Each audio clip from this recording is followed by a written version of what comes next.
हम में से ज़्यादातर लोग अगर किसी वैकेशन पर छुट्टी मनाने जाएं तो हम होटल्स की, साइट्स की, रेस्टोरेंट की सब जानकारियां लेते हैं। लेकिन हम में से ज़्यादातर लोग इस बात पर मेहनत नहीं करते कि हम मरने के बाद कहाँ जाने वाले हैं। ऐसा क्यों है? मुझे ऐसा लगता है ऐसा इसलिए है क्योंकि हम ऐसे माहौल में बड़े होते हैं कि हमसे कहा जाता है सवाल मत पूछो। लेकिन सवाल ना पूछना हमें धोखे में ला सकता है, हम गलत हो सकते हैं। बाइबल में यीशु के अलावा सबसे बुद्धिमान इंसान सुलेमान ने कहा कि एक ऐसा रास्ता है जो सही दिखाई देता है लेकिन उसके अंत में मौत है। तो अगर आज आप यहाँ हैं और आपको बाइबल के बारे में कुछ नहीं मालूम और ना ही आप एक मसीही हैं, तो हम यहाँ आपको जानकारी देने आए हैं ताकि आप अपने जीवन में एक बहुत अहम फैसला ले सकें। 11 साल पहले 23 नवंबर 1998 को मुझे ये एक्सपीरियंस हुआ। और जब ये सबसे पहले हुआ तो मैंने किसी को नहीं बताया, क्योंकि ऐसा बोला जाना कि तुम नर्क हो के आए हो, वाह, ये मेरे लिए थोड़ा सा असहज है। सबसे पहले ये मैंने अपने करीबी मित्र को बताया, 2 हफ्ते बाद अपने माँ बाप को, और फिर उस दोस्त ने मुझसे कहा अपनी बाइबल स्टडीज़ में आने के लिए। हमने वहाँ बताया और उसके बाद हम जगह जगह बुलाए जाने लगे अपनी इस गवाही देने के लिए। हमने हर जगह रेडियो पर, टेलीविज़न पर, जहाँ जहाँ भी चर्चेज़ में हमें बुलाया जाता हम जाकर गवाही देते थे। हमने 7 सालों तक ऐसा ही किया। हर हफ्ते मेरी पत्नी 2 दिन की छुट्टी लेती और हम पूरे देश में जहाँ जहाँ भी हम बुलाए जाते हम जाकर गवाही देते थे। इसके लिए हमने कभी किसी से कोई खर्चा नहीं मांगा और ना ही कोई पैसा लिया। हम अपने खर्चे खुद उठाते थे। किताब लिखने के तकरीबन 4.5 साल पहले हमें एक पब्लिशर मिले और उन्होंने हमसे किताब लिखने के लिए कहा। जब हमने किताब को लिखा तो हमने इसलिए नहीं लिखा कि हम खुद को ऊंचा करें, बल्कि यीशु मसीह के वचन को सामने लेकर आए। हम खुश थे कि हम उसमें बाइबल की आयतों से लिख सके। और हमने पहली किताब में लगभग 150 और दूसरी किताब में लगभग 250 से ज़्यादा आयतों को दिया है जो नरक के बारे में बताती हैं। और जो कुछ लिखा है वो बाइबल में पहले से दिया है, ये हमने अपने आप नहीं लिखा। और मैं यहाँ इसलिए नहीं आया हूँ कि आपको मनाऊँ, लेकिन हाँ, आप परमेश्वर के वचन का यकीन करें। आप मेरा विश्वास भले ना करें। आप कहेंगे कि मैं ऐसा क्यों मानूं, ये बुरा सपना हो सकता है। मैं इसके लिए 3 कारण दे सकता हूं, लेकिन मैं पहला ही देता हूं। उस पहले कारण में, मैं जब लौट कर आया तो मैंने अपने शरीर को ज़मीन में पड़ा हुआ देखा, और ये मरने वाला एक्सपीरियंस नहीं था बल्कि शरीर से बाहर निकलने का एक्सपीरियंस था। और ऐसा पौलुस के साथ कुरिन्थियों की पत्री में लिखा है कि वो नहीं जानता था कि देह सहित या देह रहित वो अपनी बॉडी से निकल गया था। प्रभु ने दिखाया कि तुम्हारा शरीर पड़ा है और ये कोई बुरा सपना नहीं है। लौटते वक्त मैं यीशु के साथ था। प्रभु के साथ तो मुझे डर नहीं लगा, क्योंकि सिद्ध प्रेम में भय नहीं होता। लेकिन जब प्रभु चले गए तब मेरे शरीर में जब जैसे ही वो यादें फिर से आने लगी तो मैं अपने घुटनों पर आकर चीख चीख कर रोने लगा। नर्क की यादों के साथ आप इस शरीर में एक भी दिन नहीं बिताना चाहेंगे, एक पल भी नहीं बिताना चाहेंगे। और मैं डर के मारे, मेरी जान निकली जा रही थी और मेरी चीखों ने मेरी पत्नी को उठाया। मैं चाहता हूँ मेरी पत्नी ही बताएं कि क्या हुआ था। हाँ, सचमुच 23 नवंबर 1998 की शाम को हम प्रार्थना सभा में गए और लौटने के बाद तकरीबन रात के 11 साढ़े 11 बजे हम सो गए। मेरी आँख खुली उन चीखों से जो लिविंग रूम से आ रही थीं। सबसे पहले मैंने घड़ी की ओर देखा जिसमें रात के 3:23 हुए थे। बिल की आँख खुली रात के 3 बजे और मेरी 3:23 पे, और यही 23 मिनट से हमने नरक के 23 मिनट का नाम निकाला। जब मैं दौड़ कर नीचे आई तो मैंने बिल को ऐसी हालत में देखा जैसी हालत में मैंने पहले कभी नहीं देखा। जितने भी लोग बिल को जानते हैं, बिल शांत हैं, सभ्य हैं और संकोची हैं। उन्हें ऐसी परिस्थिति में देख करके मुझे धक्का लगा। वो बार बार चिल्ला रहे थे, मेरे लिए प्रार्थना करो, मेरे लिए प्रार्थना करो, प्रभु मुझे नरक लेकर गया। सुनकर थोड़ा अजीब लगेगा, लेकिन ऐसा सुनकर मुझे थोड़ी शांति मिली कि उन्हें कोई हार्ट अटैक नहीं पड़ा या वो मरे नहीं। जब मैंने प्रार्थना करना शुरू किया तो परमेश्वर ने बहुत ही अनुग्रह से उस भयानक एहसास को और भय को बिल के दिमाग से निकाल दिया, लेकिन उन यादों को जो नर्क की थी रहने दिया। हनी, इन्हें नर्क दिखा दो।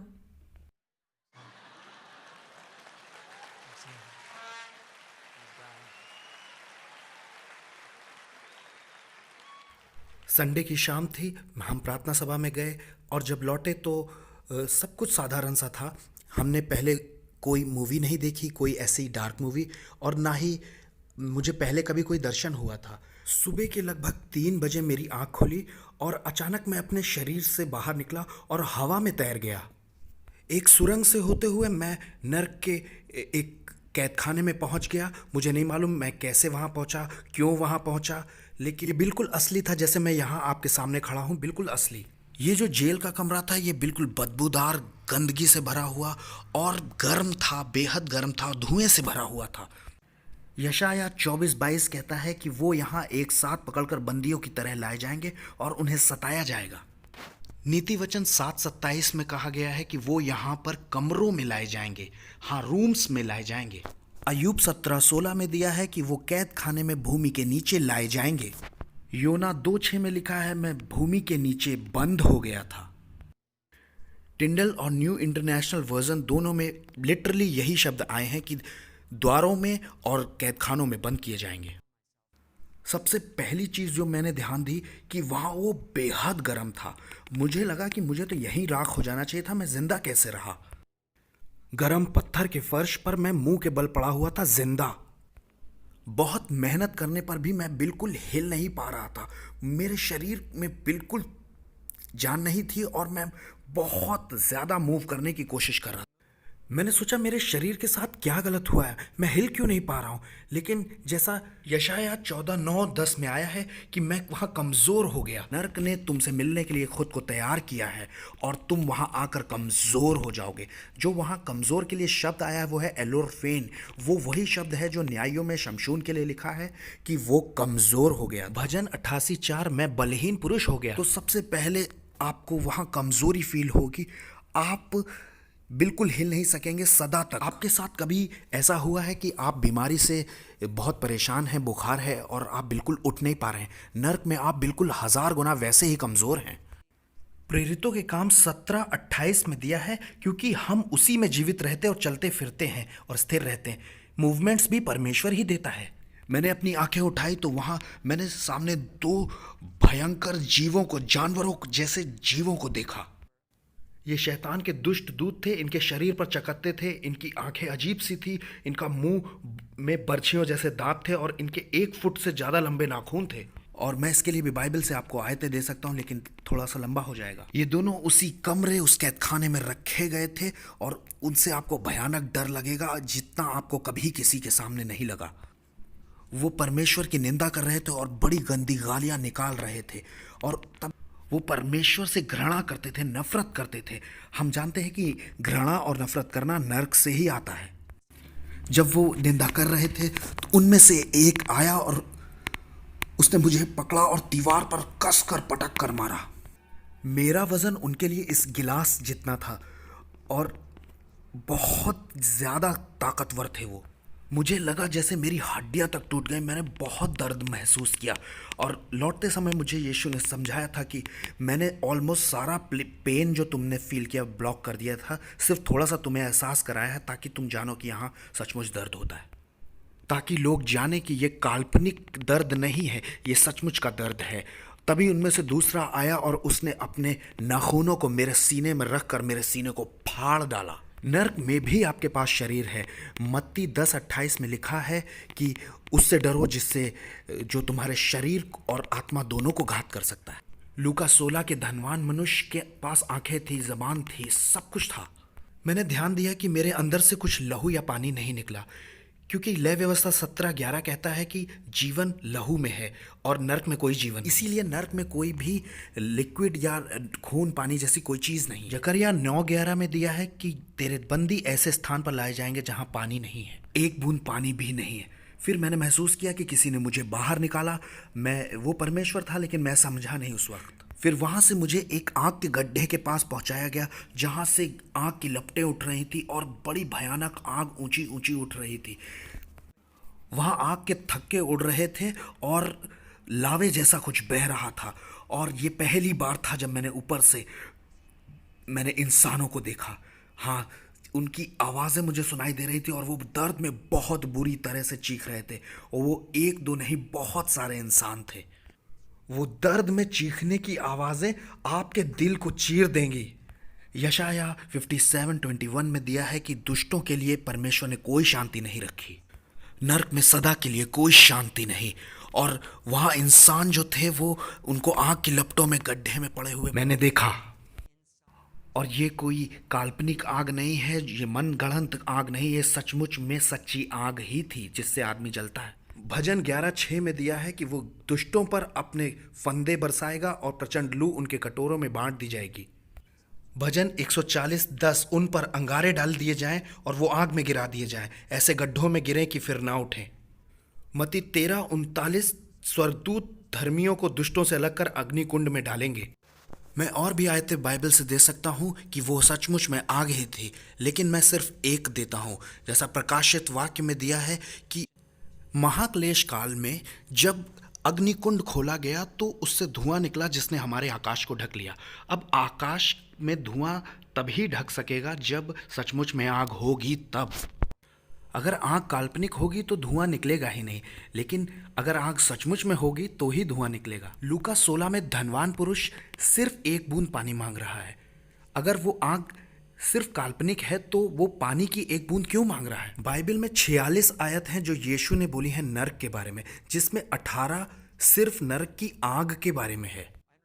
मैं समझ गया था कि मैं नरक के नीचे वाले गड्ढे में हूँ, और बाइबल में 49 आयतें हैं कि नरक आखिर है कहाँ।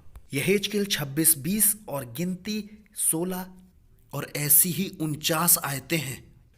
मैं नर्क के नीचे वाले गड्ढे में था, और प्रकाशित वाक्य में दिया है 20:13 में कि नर्क और अधोलोक मृत्यु उठाकर आग की झील में डाल दिए गए न्याय के दिन।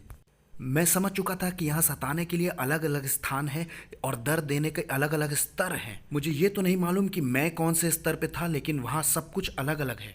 आपको याद है यीशु ने कहा, फरीसियों तुम ज्यादा दंड भुगतोगे, और उस नगर की दशा सदोम और अमोरा से अधिक दंडनीय ठहरेगी।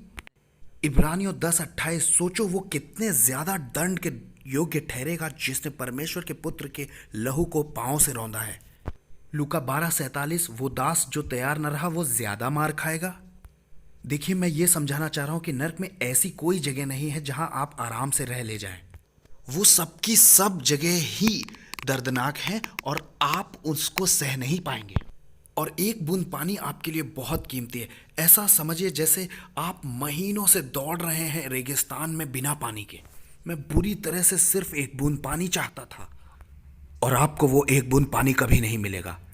अगर मैं आज आपको यहाँ एक बूंद पानी दूँ तो वो आपके लिए क्या कर सकता है? कुछ नहीं ना। लेकिन नर्क में एक बूंद पानी भी बहुत कीमती है।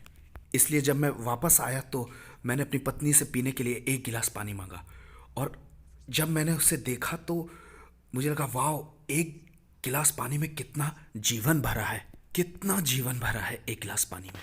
प्रकाशित वाक्य 21:6 वो जीवन के सोते में से पिलाएगा। वो बहुत खूबसूरत एहसास था जब एक गिलास पानी में आप जीवन देखते हैं। वो जगह गंदी, सड़न और बदबू से भरी हुई थी, आपने कभी नहीं देखी होगी। जैसे ऐसा लगेगा कोई सबसे गंदा गटर खोल दिया गया हो। खराब अंडे, सड़ा हुआ दूध, उसको 1000 से गुणा कर दीजिए, और उसमें भी सल्फर मिली है जो कि एक जहरीली गैस है। अगर आप हवाई जाएं तो वहाँ ज्वालामुखियों के पास आपको बोर्ड लगे हुए दिखाई देंगे कि आगे मत जाइए, वहाँ सल्फर है और सल्फर की महक से आप मर सकते हैं। और ये है जो आप नर्क में सूंघेंगे। आपको ज़रा सी सांस लेने के लिए बहुत मेहनत करनी पड़ेगी। सिर्फ अस्थमा का एक पेशेंट यहाँ अगर है तो वो समझ सकता है कि आप नर्क में कैसे सांस लेंगे। मैं दिखाता हूँ। सिर्फ इतनी ही सांस आप वहाँ ले सकते हैं और आपको लगने लगेगा कि मैं अब मरने वाला हूँ, अब मरने वाला हूँ, लेकिन आप मरते नहीं हैं। यशाया 42:5 में दिया है कि परमेश्वर पृथ्वी पर लोगों को सांस देता है, लेकिन आप पृथ्वी के नीचे पहुंच चुके हैं, वहां सांस नहीं। परमेश्वर अपने वचन का बहुत पक्के हैं, इसलिए आपको ये मौका दोबारा नहीं मिलेगा। आपको नींद की जरूरत है, लेकिन पूरे अनंत काल तक आप कभी सोएंगे नहीं। प्रकाशित वाक्य 14:11 कहता है, उनकी पीड़ा का धुआं युगानुयुग उठता रहेगा। सिर्फ नींद ही नहीं, किसी भी तरह का कोई विश्राम नरक में नहीं है, क्योंकि यशाया 57:20 कहता है कि दुष्ट तो उछलते हुए समुद्र के समान है जो शांत नहीं रह सकता। क्योंकि विश्राम तो एक तरह की आशीष है जो परमेश्वर देता है। भजन संहिता 127:2 में दिया है, परमेश्वर अपने लोगों को विश्राम देता है, प्रियों को, और आप नरक में उसके प्रिय नहीं है। वहां ना तो कोई भाग्य है ना उद्देश्य, जैसा सबोपदेशक 9:10 में दिया है कि न काम, न युक्ति, न ज्ञान, न बुद्धि, जहां तू जाने वाला है अधोलोक में। इससे फर्क नहीं पड़ता आप यहाँ कौन हैं, कितने फेमस हैं, नरक में आपको कोई नहीं जानता। आप भुला दिए गए हैं और बेकार हैं। जैसा कि सबोपदेशक 6:4 में दिया है कि उसका नाम अंधेरे में छिप गया। भजन 88:12 और यशाया 26:14, वहां कोई याद नहीं करेगा। नर्क कंफ्यूजन और गड़बड़ की जगह है।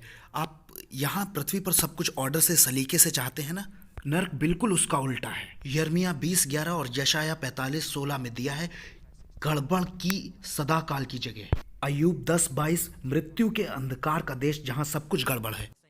वहाँ हर शेप साइज के सांप हैं, बड़े छोटे, और दुष्ट आत्माएं हैं कुछ 12-13 फुट की, और मैगेट्स, वो छोटे कीड़े जो लाश खाते हैं। लाखों मैगेट्स हैं, लाखों। थोड़ी बहुत रोशनी जो वहाँ आग से आ रही थी, उससे मैंने देखा कि वो पूरी ज़मीन मैगेट्स से ढकी हुई है। जॉन मेगारस की किताब से मैंने ये समझा है। आया 14:11 में दिया है कि जहाँ अधोलोक में तू उतारा गया, कीड़े तेरा बिछौना, केंचुए तेरा ओढ़ना है।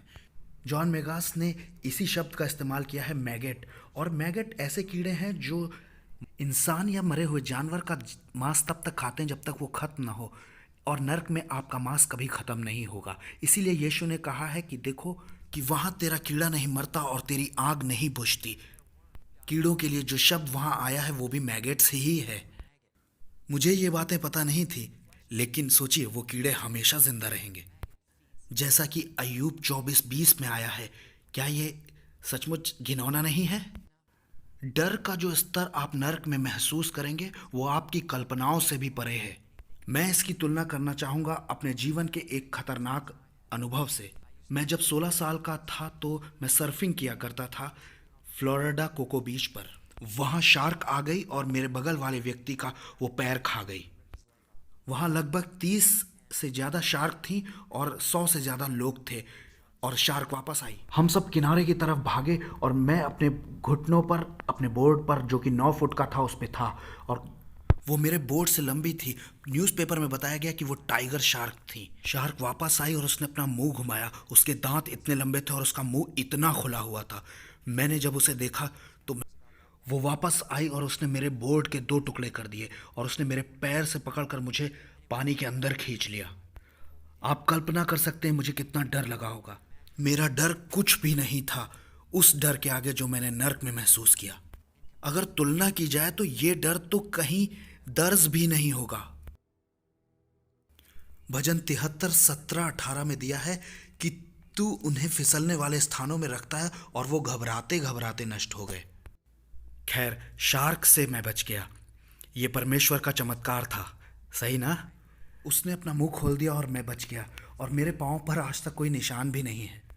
शार्क से पाँव छूटने पर उस पर निशान ना हो, और वो भी टाइगर शार्क से, असंभव है। ये परमेश्वर का ही हाथ था। और जानते हैं, उस वक्त मैं मसीही नहीं था, और इस घटना के बाद मुझे तुरंत उद्धार मिल गया। Praise God, thank you Lord. मैंने अपनी पत्नी के बारे में सोचा, क्योंकि मैं सिर्फ अपनी पत्नी से क्लोज हूँ। मैंने उसे महसूस किया, लेकिन मैं वहाँ से कभी नहीं निकलूँगा, ना उसको कभी देख पाऊँगा। उसे बिल्कुल पता नहीं है कि मैं कहाँ हूँ। अय्यूब 7:9 कहता है, वैसे ही अधोलोक में उतरने वाला वहाँ से लौट नहीं सकता। मत्ती 18:34 कहता है कि वो सताने वालों के हाथ में, टॉर्मेंटर्स के हाथों में छोड़ा जाएगा। भजन 50:22, परमेश्वर को भूलने वालों मैं तुम्हें फाड़ दूंगा। मत्ती 24:51 कहता है कि वो कपटियों के साथ ताड़ना पाएगा और रोना और दांत पीसना होगा। भजन 116:3 कहता है कि मृत्यु की रस्सियां चारों ओर थी, अधोलोक की सकेती में पड़ा हुआ मैं संकट और शोक भोग रहा था। मैं और आयतें दे सकता हूँ। भजन 74:20 में लिखा है, देश के अंधेरे स्थान अत्याचार के घरों से भरपूर हैं। अत्याचार, क्रुएलिटी, मतलब हमास, जो शब्द आया है वो है हमास।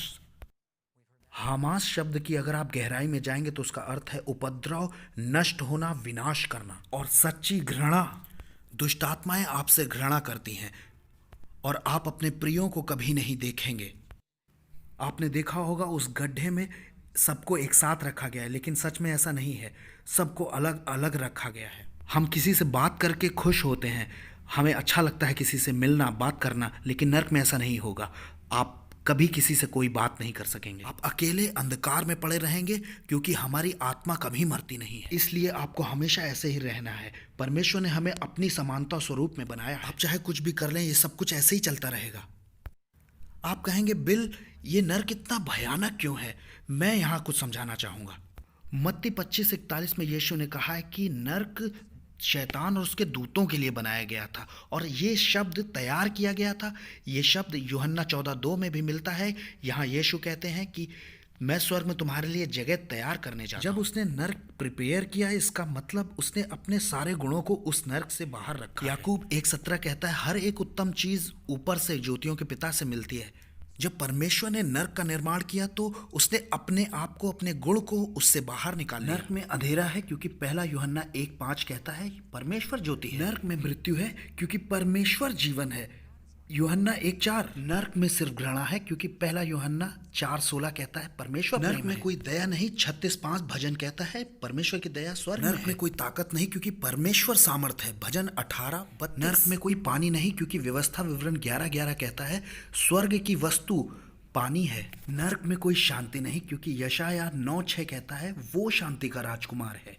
तो देखा आपने, किसी परिस्थिति में से अगर परमेश्वर निकल जाए या परमेश्वर स्वयं को बाहर निकाल ले तो सारी अच्छाई उसके साथ ही बाहर चली जाती है। अगर आप उसका इनकार करना चाहते हैं तो एक स्थान है जो आपके लिए है जहां परमेश्वर नहीं है। धीरे धीरे मैं सुरंग से ऊपर आने लगा और अचानक एकदम से मैंने एक बहुत तेज रोशनी देखी। मैं तुरंत समझ गया कि वो कौन है। मुझे पूछना नहीं पड़ा। मैं बोला यीशु। उसने कहा मैं हूं। मैंने जो रोशनी देखी वैसी रोशनी मैंने पहले कभी नहीं देखी। मैंने एक व्यक्ति की आकृति को देखा। जब उसने कहा मैं हूं, मैं बस उसके पैरों पर गिर पड़ा। मुझे ऐसा लगा मैं मर जाऊंगा। प्रकाशित वाक्य 1:17 में जैसा यूहन्ना को अनुभव हुआ कि वो उसके पांव पर गिर गया और मुर्दा सा हो गया, वैसा ही उसने मुझे छुआ और मैं लौट आया और मैं उसके पैरों पर था। और मैंने महसूस किया जो मैं हमेशा से जानता था जब से मैं क्रिश्चियन हूं कि वो क्रूस पर गया, इसलिए अब मुझे उस स्थान पर कभी नहीं जाना होगा। मैं क्रूस के लिए बहुत धन्यवादित था। अगर वो क्रूस पर नहीं गया होता तो हम सब वहां होते। मैं बहुत धन्यवादी था और मैं सिर्फ इतना कहना चाह रहा था, thank you Jesus, thank you Jesus, धन्यवाद यीशु, धन्यवाद यीशु। मैं उससे कोई प्रश्न नहीं पूछना चाह रहा था, मैं सिर्फ उसकी आराधना करना चाह रहा था सच्चे दिल से। कुछ समय बाद विचार मेरे दिमाग में उठने लगे और वो मेरे विचारों में ही मुझे उत्तर देने लगा मन में। भजन 139:2 में दिया है, वो दूर से हमारे विचारों के उत्तर देता है। मैंने पूछा प्रभु आपने मुझे ऐसी भयानक जगह क्यों भेजा? उसने कहा क्योंकि बहुत से मेरे लोग अभी यकीन नहीं करते नरक है, एक सचमुच की जगह है। क्या सारे मसीही विश्वास नहीं करते? उसने कहा नहीं, वो भरमा दिए गए हैं। और यीशु चाहते थे कि मैं ये लोगों को बताऊं, क्योंकि बहुत सारे चर्च हैं जो बताते ही नहीं नरक के बारे में आज। और वो नहीं चाहता कि वहां कोई जाए, क्योंकि वो उसने मनुष्यों के लिए बनाया ही नहीं था। मत्ती 25:41 नरक शैतान और उसके दूतों के लिए बनाया गया, लेकिन आज मनुष्य वहां जा रहे हैं क्योंकि वो चुनाव करते हैं परमेश्वर का भेजा एकमात्र उपाय को अस्वीकार करके, रिजेक्ट करके यीशु मसीह को। मैंने पूछा प्रभु वो डीमंस मुझसे इतनी नफरत क्यों करते थे? उसने कहा क्योंकि वो मुझसे नफरत करते थे और तुम मेरी इमेज में बनाए गए हो। याद है यूहन्ना 15:18 तुमसे पहले उन्होंने मुझसे बैर किया। उत्पत्ति 1:26 हम उसके स्वरूप में हैं। जितनी भी बुराई आज हम इस संसार में देखते हैं, बुखार, बीमारी, कैंसर, ये सब नर्क से आता है। जब मैं वहाँ था तो मैं इस बात को बहुत अच्छी तरह से समझ गया था कि ये नर्क का है। ये सब डिमोनिक रेल्म से आता है, वो उन डीमंस के काम है और लोग परमेश्वर को दोषी ठहराते हैं। ये परमेश्वर की ओर से कभी नहीं था। यीशु ने कहा मैं इसलिए आया कि तुम बहुतायत का जीवन पाओ, लेकिन शत्रु इसलिए आता है कि वो चोरी करे, घात करे और नष्ट करे। ये परमेश्वर की ओर से नहीं है, वो तो जीवन का दाता है। मैंने पूछा प्रभु आपने मुझे क्यों चुना? इसका उसने कोई उत्तर नहीं दिया, इसलिए मुझे कोई आइडिया नहीं कि उसने मुझे क्यों चुना। मैं कोई बिली ग्राहम तो नहीं हूं, मैं तो एक साधारण सा जमीन के सौदे कराने वाला इंसान था। मैं तो साफ सुथरा और सुलझा हुआ रहना चाहता हूं, और नर्क तो बिल्कुल उल्टी जगह है। हम सभी देखिए साफ सुथरे रहना चाहते हैं। मैं डराना नहीं चाहता, लेकिन गर्मी का मौसम ही मेरे लिए बहुत है। मैं समझा कि इस बात से कोई फ़र्क नहीं पड़ता कि उसने मुझे क्यों चुना। हम सबको एक विशेष कार्य दिया गया है। प्रभु में हम सबको कुछ ना कुछ विशेष कार्य मिला है। हम में से कोई एक दूसरे से बड़ा नहीं, हम सब बराबर हैं। आप जानते हैं, मैं 7 साल तक बहुत ही असहज था इस गवाही को देने में, लेकिन उसने मुझसे कहा, ये तुम्हारे सहज होने के बारे में नहीं बल्कि आज्ञाकारी होने के बारे में। मैंने कहा, प्रभु मैं इस बारे में किसी से बात नहीं करना चाहता। वो हंसेंगे, मजाक उड़ाएंगे। उसने कहा, ये तुम्हारा काम नहीं है, ये पवित्र आत्मा का काम है, पापों के लिए कायल करना। तुम सिर्फ जाओ और बताओ। मैंने कहा, प्रभु मैं वहाँ आपको याद क्यों नहीं कर पाया, मैं वहाँ आपको क्यों नहीं जानता था। उसने कहा, अगर तुम मुझे वहाँ जानते तो तुम्हें आशा होती, और मैं चाहता था कि तुम महसूस करो उस नाउम्मीदी को जो वो लोग वहाँ महसूस करते हैं। अगर मैं वहाँ मसीही होता तो मैं वहाँ खुश हो जाता कि यीशु मुझे निकाल लेंगे, लेकिन उसने मेरे माइंड को ब्लॉक कर दिया इस बात को जानने से कि मैं यीशु को जानता हूँ। और मैंने महसूस की है वो आशाहीनता, वो नाउम्मीदी कि आप वहाँ से कभी बाहर आएंगे। यशाया 38:18 कहता है, वो कब्र में पड़े हुए तेरी सच्चाई की आशा भी नहीं कर सकते। और हम जानते हैं कि सत्य तो यीशु है, मार्ग, सत्य और जीवन यीशु है, और कोई मेरे बिना पिता तक नहीं पहुँच सकता। देखिए, यीशु ही आशा है विश्वासियों की, लेकिन उनके लिए वहाँ कोई आशा नहीं थी। उनके लिए अब देर हो चुकी है, उनका फैसला हो चुका है। दुख और दर्द, तकलीफ और परमेश्वर से अलगाव के बाद एक सबसे बड़ी बुरी खबर यह है कि आप वहाँ से कभी बाहर नहीं आएंगे। 10 लाख साल बीत जाएंगे, लेकिन आप वहीं हैं दर्द भोगते हुए। और वहाँ से निकलकर हम अंतरिक्ष में गए, और ऊपर से मैंने अंतरिक्ष में देखा पृथ्वी को। ये बहुत अद्भुत है, पृथ्वी को अंतरिक्ष से देखना। मैंने देखा, वाह क्या महिमा है, हमारी पृथ्वी को क्या है जो पकड़े हुए है। देखिए, अय्यूब में लिखा है कि वो निराधार हमारी पृथ्वी को टिकाए है। क्या है जो इतने सिद्ध तरीके से 1000 मील प्रति घंटा घूम रही है, और 1 मील भी ज़्यादा या कम नहीं। वाह, मैं बचपन से एक एस्ट्रोनॉट, एक अंतरिक्ष यात्री बनना चाहता था, और परमेश्वर ने मेरी इस दिल की इच्छा को पूरा किया। वो मन की भावनी वाली वस्तुएं देता है। फिर मैंने वहाँ अंतरिक्ष की विशालता को देखा। अंतरिक्ष में करोड़ों तारे, अरबों तारे जो एक दूसरे से लड़ नहीं रहे थे, जो सब कुछ कंट्रोल किए हुए था। मैंने कहा, परमेश्वर वाह, तू सब कुछ संभालता है। अरबों खरबों तारे, वो सब उसके कंट्रोल में है। फिर मुझे पृथ्वी पर रहने वाले वो अरबों लोग याद आए, उनके मन में उठते हुए लाखों करोड़ों विचार, जिन्हें परमेश्वर प्रतिपल जानता है। हाँ, परमेश्वर इतना बड़ा है, क्या आप कल्पना कर सकते हैं? वो पूरे स्वर्ग को और पूरे अंतरिक्ष को चला रहा है, और कहीं कोई गड़बड़ नहीं है। हर एक चिड़िया जो भूमि पर गिरती है वो उसे जानता है। हर वो बाल जो आपके सिर पर है उसे जानता है, जो रोज बदल रहा है। हा।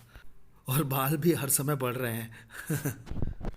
मैं परमेश्वर की वो सारी क्रिएशन का आनंद उठा रहा था, और उसने मुझसे मुड़ करके देखने को कहा। मैंने उसी टनल को, उस सुरंग को फिर से देखा, और उसमें मैंने जाते हुए लोगों को देखा, एक के बाद एक, एक के बाद एक, एक के बाद एक, उसी टनल से जिससे हम निकले थे। और फिर यीशु रोने लगे, क्योंकि वो नहीं चाहते कि वहाँ कोई जाए। यहेजकेल 33:11 में दिया है कि वो दुष्टों की मौत से खुश नहीं होता।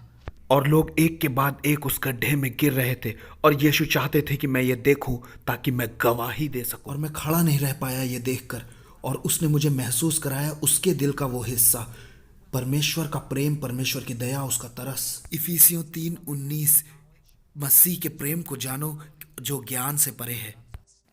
जानते हैं, परमेश्वर ने नहीं ठहराया कि ये व्यक्ति नरक जाएगा और ये व्यक्ति स्वर्ग जाएगा। वो तो हम खुद ही जब अपने लेखा देने की उम्र में आते हैं, अपने आप ही नरक जा रहे हैं। परमेश्वर तो इसलिए आया कि हम उस सड़क पर ना चलें। मुझे पसंद है जो रेनहार्ड बोंकी कहते हैं कि प्रभु ने हमें बचाने के लिए वो सब कुछ सहा है, इसलिए हम सब का फर्ज बनता है कि हम क्रूस की ओर देखें, कि हम परमेश्वर के अधीन हों और मान लें कि हम पापी हैं और हमें यीशु की ज़रूरत है।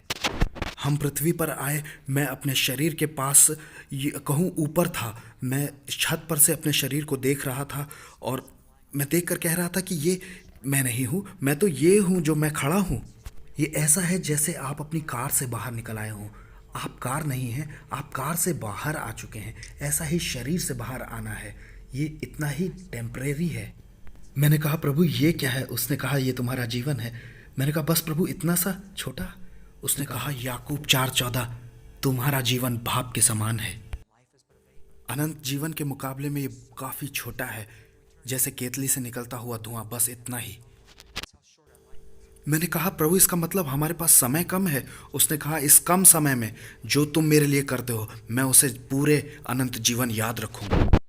चर्च, क्या ये अद्भुत नहीं है कि परमेश्वर ऐसा है? परमेश्वर की स्तुति हो, प्रेज द लॉर्ड। इस छोटे से जीवन में सबसे महत्वपूर्ण जो पहलू मैं समझ पाया हूं वो ये है कि हम परमेश्वर की सेवा करें। खैर, आगे चलते हैं। आप यहाँ हो सकते हैं और आप कहेंगे, बिल मैं एक अच्छा व्यक्ति हूँ, मैं नरक नहीं जाऊँगा। 2006 में एक सर्वे हुआ जिसमें अमेरिका के लगभग 54% लोग ये मानते थे अगर आप अच्छे व्यक्ति हैं तो आप स्वर्ग जाएंगे और अगर आप बुरे व्यक्ति हैं तो आप नरक जाएंगे। ज़्यादातर लोगों का यही मानना है, लेकिन ये एक सबसे बड़ा झूठ है, क्योंकि ये इस बात पर निर्भर नहीं करता कि आप अच्छे हैं, ये इस बात पर निर्भर करता है कि आपका रिश्ता परमेश्वर के साथ कितना अच्छा है। और ये अच्छा भी है कि ये आपके अच्छे होने पर निर्भर नहीं करता, क्योंकि आप हो सकता है अच्छे हो लोगों की नज़रिए से, लेकिन आपको अच्छा होना पड़ेगा परमेश्वर के स्तर तक। अगर आपने एक बार भी झूठ बोला है तो सब झूठों का भाग उस झील में मिलेगा, प्रकाशित वाक्य। अगर आपने कोई छोटी सी चीज़ भी चुराई है तो कोई चोर स्वर्ग में प्रवेश नहीं करेगा, 1 कुरिन्थियों 6:9। अगर आपने कोई अश्लील विचार कभी किसी के लिए मन में रखा है तो ये व्यभिचार हुआ और कोई अडल्टरर स्वर्ग में प्रवेश नहीं करेगा। याकूब 2:10 कहता है कि तू एक बात में व्यवस्था में चूका तो सब में चूक गया। ये तो 10 आज्ञाओं में से सिर्फ 3 ही हैं और अगर इसके आधार पर न्याय हुआ तो हम सब गिल्टी होंगे। तो हमें पाप की कीमत चुकानी होगी और यीशु पाप की कीमत है। रोमियो 6:23, पाप की मजदूरी तो मृत्यु है, परमेश्वर का वरदान अनंत जीवन है। और यीशु ने कीमत चुका दी। अब या तो कीमत आप चुकाएं और या तो यीशु को चुकाने दें, क्योंकि आप चुका नहीं पाएंगे। इसके लिए जरूरत पड़ेगी अनंत परमेश्वर की और यीशु के खून की। समय इसकी भरपाई नहीं कर पाएगा। आप कहें कि मैं 500 साल नरक में रह लूंगा और कीमत चुका दूंगा, ये इस तरह से काम नहीं करता। आप अनुग्रह के द्वारा विश्वास से बचाए गए हैं, ना कि सजा की कीमत चुकाकर बचाए जाए। मैं एक टॉक शो पे था, एक रेडियो प्रोग्राम में, और सामने देश के एक बड़े जाने माने एंकर बैठे थे और उन्होंने मुझसे कहा, तुम्हारा परमेश्वर मतलब तुम ईसाइयों का परमेश्वर थोड़ा सा अड़ियल और बिना किसी दया का है। उसे मेरी भावनाओं की कोई कदर ही नहीं है, वो मेरे विचारों का सम्मान ही नहीं करता। उसे मुझे स्वर्ग आने देना चाहिए क्योंकि मैं एक अच्छा व्यक्ति हूँ। मैंने उनसे कहा, आप ऐसे समझिए जैसे आप यहाँ के सबसे महंगे घर में घुसने जा रहे हैं और जाकर खटखटा कर कहते हैं, एक्सक्यूज़ मी, आज से मैं आपके साथ रहूँगा। आपको क्या लगता है वो आपसे क्या कहेगा? वो कहेगा नहीं, क्योंकि आपका उसके साथ कोई रिश्ता नहीं है। बिल्कुल ठीक इसी तरह से जीवन भर आप सिर्फ अपने बारे में सोचते रहे और परमेश्वर से कोई लेना देना नहीं रखा। अब जीवन के अंत पर आप परमेश्वर के दरवाजे पर खड़े होकर ये नहीं कह सकते कि मुझे अंदर आने दो, मैं अच्छा आदमी हूँ। ये आपके अच्छे होने पर नहीं, आपके रिलेशनशिप पर निर्भर करता है। आपको उसे जानना पड़ेगा। उसने आपको मौका दिया अपना पिता कहने का, लेकिन आपने रिजेक्ट किया बार बार। वो आपका क्रिएटर तो है लेकिन आपका फादर नहीं है। गलातियों 3:26, रोमन 9:7-8 और यूहन्ना 7:12, 8:44 इनमें दिया कि वो तुम्हारा रचयिता तो है लेकिन तुम्हारा पिता नहीं है जब तक तुम यीशु को अपने जीवन में नहीं बुलाते। मैंने कहा, तो आप बताइए घमंडी कौन है? आप जो बिना किसी रिश्ते के उसके साथ रहना चाहते हैं, आपका कोई हक नहीं है। उसने कहा, तुम मसीही लोग तुच्छ सोच के हो और परमेश्वर पर सिर्फ तुम्हारा ही हक है। मैंने कहा, मैं एक तरह से और समझाता हूँ। मानिए कि आपने मुझको अपने घर पर खाने पर बुलाया है और आपने कहा नॉर्थ में आना और 95 किलोमीटर्स तक आना, उसके बाद यहाँ मुड़ जाना और यही सिर्फ एकमात्र रास्ता है मेरे घर आने का। लेकिन मैं कहता हूँ नहीं, मैं तो साउथ में जाऊँगा। अरे मैं तो किसी भी सड़क पर जाऊँगा, मैं तुम्हारे घर पहुँच जाऊँगा, मैं तो ऐसा मानता हूँ। आप कहेंगे, बिल मैं अपने घर का सही रास्ता तुम्हें बताता हूँ। अरे मैं भी तो यही कह रहा हूँ, परमेश्वर अपने घर का रास्ता जानते हैं और वो बता तो रहे हैं। उसने अपने क्लियर डायरेक्शंस दिए तो हुए हैं, हमें तो सिर्फ उसे फॉलो करना है। अगर हम मिस करते हैं तो ये हमें नरक में ले जाएगा। ये नैरो माइंडेड होना नहीं है, ये सटीक होना है और परमेश्वर अपने वचन पर बिल्कुल सटीक है। फिर वो बोले, अगर ईश्वर है तो संसार में इतनी बुराइयां क्यों हैं? मैंने कहा कि अगर ईश्वर नहीं है तो संसार में इतनी अच्छाइयां क्यों हैं? प्रभु की स्तुति हो। ये इतना अच्छाइयां कहाँ से आ रही हैं दुनिया में? तो उन्होंने कहा अच्छा तो ठीक है, मैं एक पापी हूँ, लेकिन मैं इतना भी बुरा नहीं हूँ, मैंने किसी की हत्या नहीं की, क्या परमेश्वर मेरे पाप को नज़रअंदाज नहीं कर सकते? मैंने कहा दो कारण है कि नहीं कर सकते। परमेश्वर एक न्यायी जज है, लेकिन एक अच्छा जज अगर अपराधी को बिना सज़ा के जाने दे तो वो अन्यायी हुआ, और पापों की सज़ा तो देनी ही है। तो यही तो यीशु ने किया है हमारे पापों के लिए। अब या तो हम भुगतें और या यीशु, और हम कीमत नहीं चुका सकते क्योंकि हमें अनंत काल तक भोगना होगा। और दूसरा कारण जो मैंने दिया कि परमेश्वर भस्म करने वाली आग है। अब मान लीजिए कि आपने आग में अपने हाथ को दे दिया, तो आप आग से क्या ये कहेंगे कि आग बहुत ख़राब है, बहुत निष्ठुर है और उसने मुझे जलाया है? क्या आप ऐसा कहेंगे? नहीं, क्योंकि आप जानते हैं कि आग का तो काम ही है जलाना, उसका स्वभाव है। आप इस बात को समझें कि आपका हाथ और आग कंपैटिबल यानी अनुकूल नहीं है एक दूसरे के। इसी तरह से एक पापी मनुष्य और परमेश्वर कंपैटिबल यानी अनुकूल नहीं है एक दूसरे के। हम उसकी उपस्थिति में खड़े नहीं हो सकते, हम भस्म हो जाएंगे क्योंकि वो भस्म करने वाली आग है। क्या आप देख रहे हैं? तो फिर कैसे एक पवित्र परमेश्वर के सामने मनुष्य कभी खड़ा हो सकेगा? हमें बिना पाप का होना पड़ेगा, और उसका भी सिर्फ एक ही रास्ता है कि कोई आए और ऐसा सिद्ध जीवन जिए और बिना पाप का जीवन, जो एक भी बार पाप न किया हो, और वो कोई यीशु है। यीशु कहेंगे कि वो परफेक्ट जीवन मैंने जिया है और इसलिए अब मैं इनके पापों के बदले अपनी धार्मिकता इन्हें देता हूँ, और इन्हें अपने कामों पर नहीं बल्कि मुझ पर विश्वास करना होगा। तीतुस 3:5 कहता है, अपने धार्मिकता के कामों से नहीं बल्कि परमेश्वर के अनुग्रह और प्रेम और दया के द्वारा हमें उद्धार मिला। उसने अपने पवित्र खून के द्वारा हमारे पाप क्षमा किए हैं, और हम वहाँ ऐसे खड़े हो सकते हैं जैसे हमने कभी पाप नहीं किया, क्योंकि हमारे पाप धो दिए गए हैं। क्या ये अद्भुत योजना नहीं है जो परमेश्वर ने हमारे लिए की? धन्यवाद हो प्रभु का कि उसने ऐसी योजना बनाई। लोग शिकायत करते हैं कि उसने एक ही रास्ता बनाया। अरे उसने एक तो बनाया, अरे कोई कंफ्यूजन नहीं, सिर्फ एक, और ये स्वर्ग की दिशा है। यूहन्ना 3:36 कहता है, जो पुत्र पर विश्वास करता है अनंत जीवन उसका है, परंतु जो पुत्र को नहीं मानता और जीवन को नहीं देखेगा, परंतु परमेश्वर का क्रोध उस पर रहता है। कैसे जान सकते हैं आप इस पुत्र को? दो रास्ते हैं। आपको पश्चाताप करना है। लूका 3:13, यदि तुम मन न फिराओगे तो इसी रीति से नष्ट होगे। मन फिराने का मतलब है मुंह मोड़ना अपने पापों से। ऐसे नहीं कि आपने मान लिया कि वो परमेश्वर का पुत्र है, मैं एक पापी हूँ। आपको अपना पूरा भरोसा उस पर रखना पड़ेगा। मैं अपने आप को बचा नहीं सकता और मैं पाप करना नहीं चाहता, मैं तो बस आपके पीछे चलना चाहता हूँ। रोमियो 10:9-10 कहता है, यदि हम अपने मुंह से अंगीकार करें और अपने मन से विश्वास करें कि परमेश्वर ने उसे मरे हुओं में से जिलाया तो हम निश्चय उद्धार पाएंगे। यूहन्ना 14:6 में यीशु ने कहा, मार्ग, सत्य और जीवन मैं ही हूं, मेरे बिना कोई पिता तक नहीं पहुंच सकता। मैं किसी के विश्वास का निरादर करना नहीं चाहता, लेकिन मैं रोकूंगा आपको एक ऐसे विश्वास को करने से।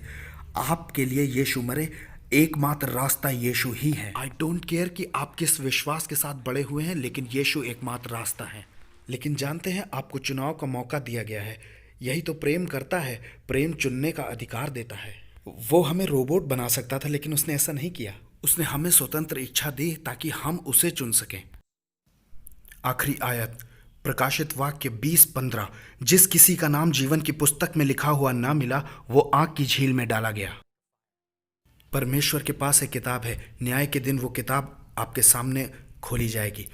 अगर आपका नाम उसमें नहीं लिखा होगा या आपने उद्धार प्राप्त नहीं किया, तो कितना भयानक होगा कि तुम्हारा नाम इस जीवन की पुस्तक में नहीं है।